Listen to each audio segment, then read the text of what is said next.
Assalamualaikum warahmatullahi wabarakatuh. Perkenalkan, nama saya Muhammad Rais dari Prodi Pendidikan Bahasa dan Sastra Indonesia Angkatan 2022. Di sini saya akan membacakan sebuah cerpen untuk memenuhi tugas akhir UAS mata kuliah keterampilan membaca. Di sini saya akan membacakan cerpen milik Norman Erikson Pasaribu yang berjudul Pesta Boni. Langsung saja. Hari ini Boni akan mengadakan pesta dan ia telah memintaku untuk memanggangkan kue. Kau tahu, Boni selalu suka kue buatanku. Kau tak akan percaya suatu kali ini bila bahwa aku punya resep rahasia yang mengikatmu padaku. Resep rahasia yang tak akan kubagikan dengan siapapun. Aku tahu dia dalam hatimu kamu menjerit girang ketika seseorang mengajukan gugatan cerai. Boni tertawa. Kalau kau di sana saat itu, aku rasa kau akan balik menertawai Boni. Jadi, pagi ini aku bawa lebih awal. Tetapi hal pertama yang muncul di benakku bukan pesta Boni ataupun kue itu, melainkan Richard.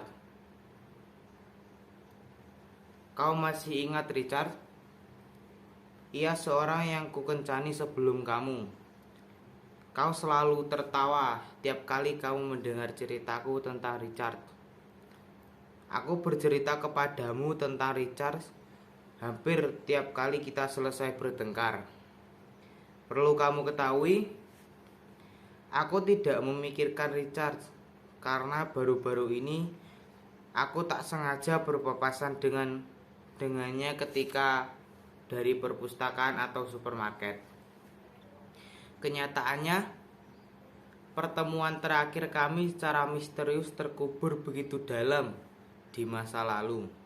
Meskipun sejujurnya cukup lucu dan misterius merangkak kembali hari ini. Jika kamu ada di sini saat ini, tentu aku akan langsung menceritakan semuanya. Kali terakhir aku bertemu Richard, aku telah jatuh hati kepadamu. Richard dan aku mulai berkencan pada tahun terakhir kami kuliah.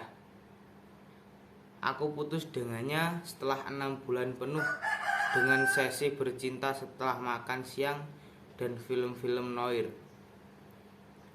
Kamu orang yang benar-benar gelap dan sungguh-sungguh membosankan, kataku kepadanya.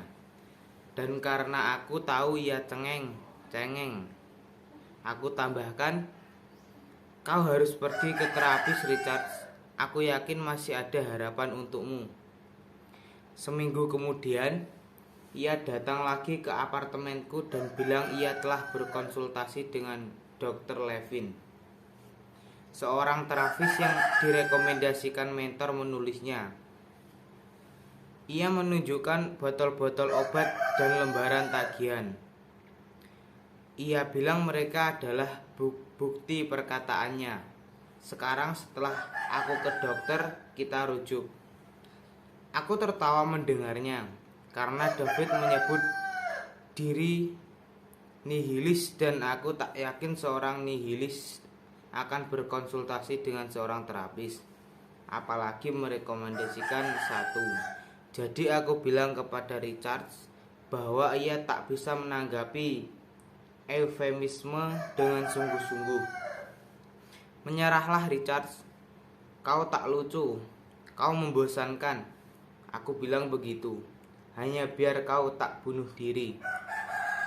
Richard mulai menangis dan berjanji akan menjadi orang yang lebih menarik. Aku akan berhenti nonton film lama, kumohon.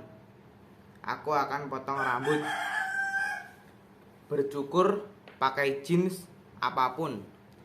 Membosankan, tak bisa disembuhkan Richard.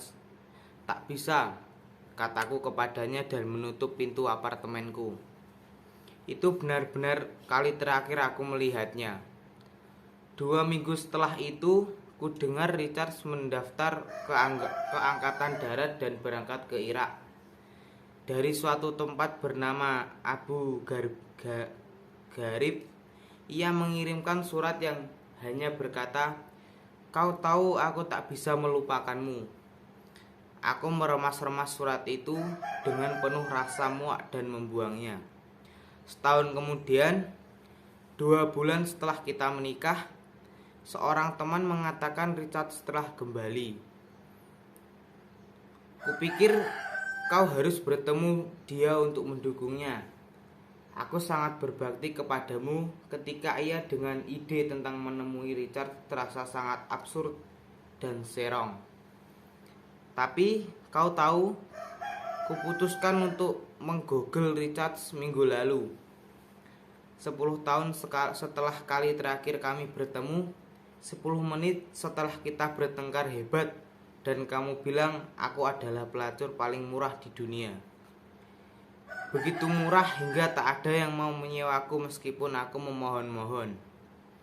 Kata-katamu terasa lucu karena kau memang tak pernah membayar apapun untuk meniduriku, dan aku tak pernah tidur dengan siapapun kecuali kau di pernikahan kita yang busuk dan singkat ini, dan tak pernah marah kepadamu meskipun kita tak pernah sekalipun mengadakan pesta.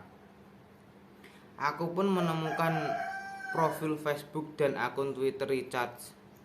Halaman Facebooknya mengatakan bahwa ia lajang, tertarik dengan laki-laki. Aku tak tahu apa itu berarti bahwa ia sekarang gay, atau ia telah dengan perempuan dan sedang ingin sendiri, atau ia masih belum bisa melupakanku dan sekarang tinggal di Kalimantan menjadi sukarelawan untuk WWF. Dia di foto profilnya, ia sedang menggendong bayi orangutan di tangan kirinya. Ia telah kehilangan tangan kanannya. Akun Twitternya terkunci sehingga aku tak bisa melanjutkan pencarianku. Seminggu lalu dari hari itu, Richard menulis di Facebook, "I miss her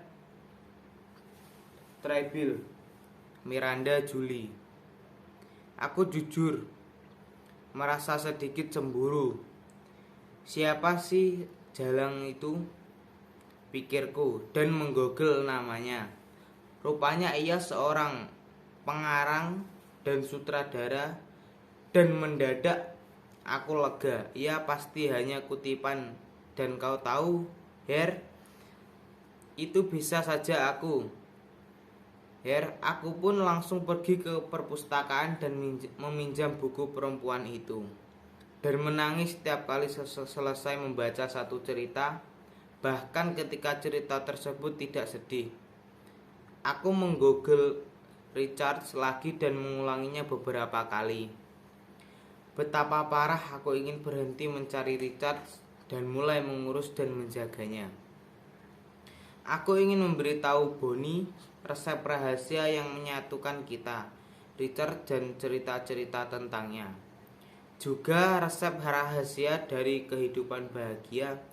Tinggallah dengan mereka yang akan pergi ke Irak, kehilangan tangan kanannya, pergi ke Kalimantan untuk menyelamatkan orangutan, hanya untuk menjauhkanmu dari pikiran mereka, karena mereka tahu melupakan adalah mustahil. Mereka tahu dengan pasti bahwa cinta sejati adalah abadi, seperti di film-film lama. Tidakkah kau setuju? Jadi, menurutmu aku pakai warna putih atau merah? Bagaimana dengan topi? Dan menurutmu bagaimana? Apakah A, B, atau C? Sekian dari saya. Wassalamualaikum warahmatullahi wabarakatuh.